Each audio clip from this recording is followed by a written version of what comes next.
Video ini adalah video lanjutan dari video sebelumnya. Yang mana jika kalian yang belum nonton, nggak mesti nonton juga sih, ngasih tahu aja. Nah, untuk video kali ini saya akan coba menjelaskan tentang menu-menu, sedikit saja saya jelaskan sih. Karena untuk belajar Microsoft Excel ini kuncinya itu sebenarnya kita coba-coba. Nah, yang pertama akan saya jelaskan adalah menu file di sini. Kalian bisa membuat file baru, membuka, menyimpan, dan memprint file yang telah kalian buat.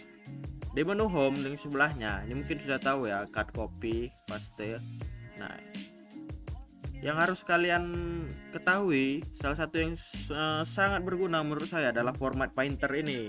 Apa fungsinya?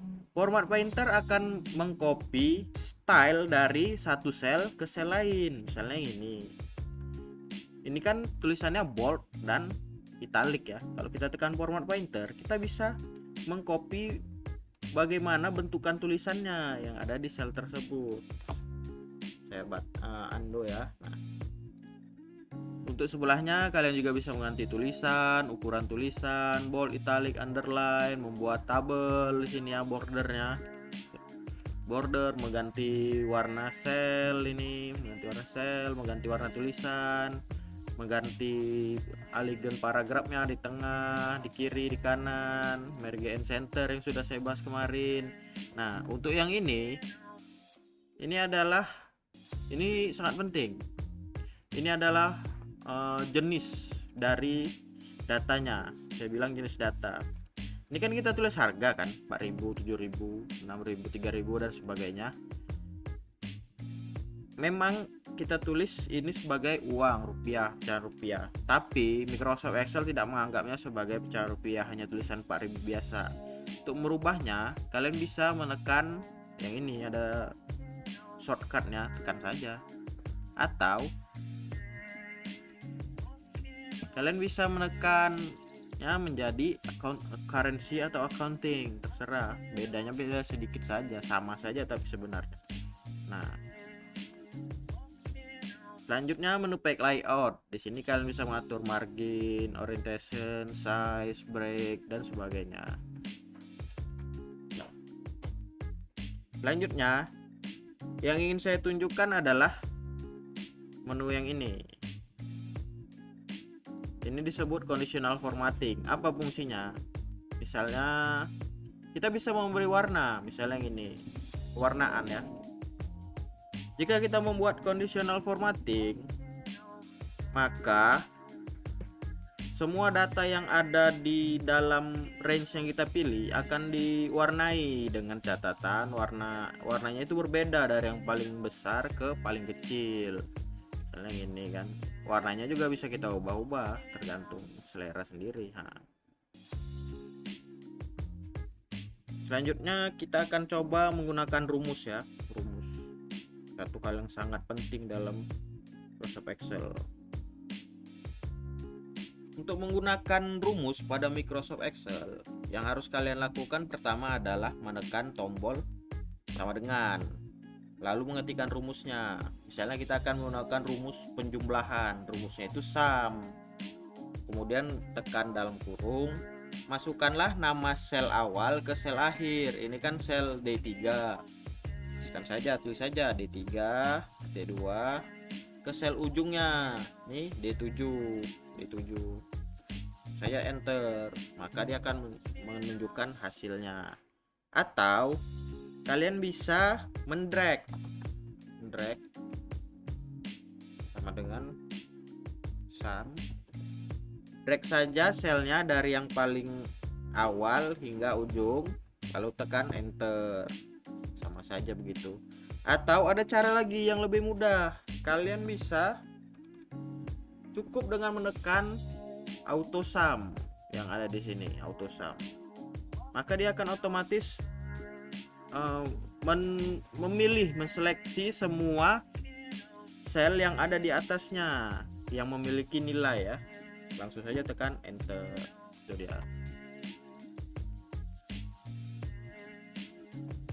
Mungkin di sini akan kita tulis total ya, total. Selanjutnya apa ya, rata-rata.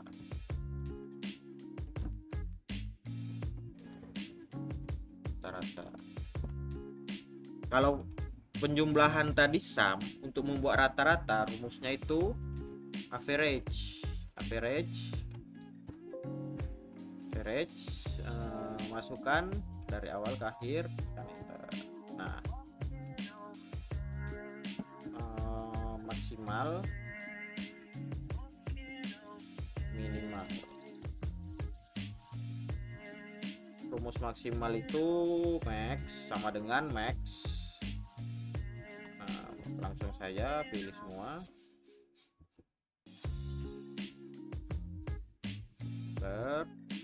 Kalau minimal apa coba? Sama dengan min. Ya benar. Enter. Kira seperti itu ya.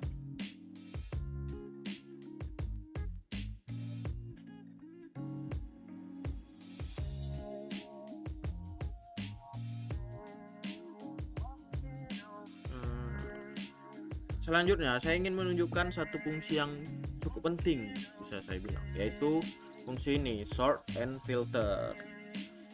Dengan sort and filter kita bisa mengurutkan data yang kita miliki di Microsoft Excel. Sebagai contoh ini ya, saya ingin menurunkan data mie, beras, susu, roti, ikan ini berdasarkan abjad. Langsung saja pilih datanya, sort and filter, A to Z ya, ada ke Z. Kalau ada muncul seperti ini, langsung saja tekan sort. Nah, dia akan mengurutkan dari alfabet terkecil ke yang besar, B, I, M, R, S, seperti itu. Akan saya undo lagi, undo.